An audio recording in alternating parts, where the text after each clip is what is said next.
Peu de gens le savent, Jésus a pleuré 3 fois, et la dernière fois est la plus déchirante. Le sais-tu? Jésus a pleuré 3 fois dans sa vie. Pourquoi la dernière fois est-elle la plus douloureuse?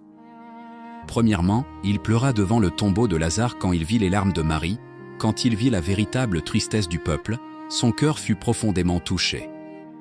Même sachant que Lazare allait bientôt ressusciter, il choisit de se tenir parmi la foule et de pleurer avec eux. Jésus pleura. Jean chapitre 11 verset 35. Deuxièmement, il pleura en regardant Jérusalem, il vit la cécité spirituelle du peuple et prévit la destruction imminente de cette ville. Ce n'était pas parce qu'il avait été rejeté, mais parce que les hommes avaient rejeté la paix et le salut.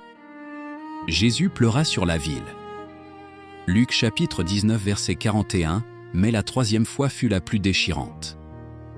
Dans le jardin de Gethsémani, Jésus fit face à la croix, à une douleur inimaginable et au poids des péchés de toute l'humanité. Sa pression et sa souffrance étaient si réelles que sa sueur tombait comme du sang sur le sol.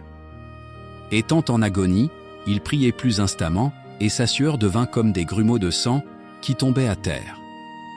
Luc chapitre 22 verset 44. Pourtant, il ne s'enfuit pas, il n'abandonna pas. Parce qu'il nous aime.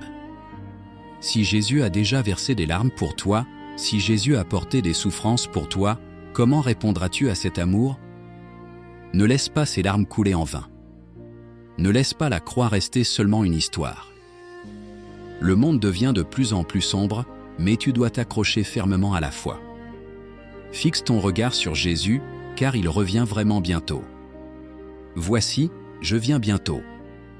Apocalypse chapitre 22 verset 12, si tu crois que Jésus t'aime encore, écris en commentaire « Amen ». Suis-nous, aime et partage ce message avec la personne que Dieu a placée dans ton cœur. Si tu veux connaître Jésus plus profondément, écris ou envoie un message privé « Je veux étudier la Bible » et rejoins notre groupe d'études bibliques pour lire la Bible, prier et s'encourager mutuellement chaque jour et se préparer pour le retour du Christ.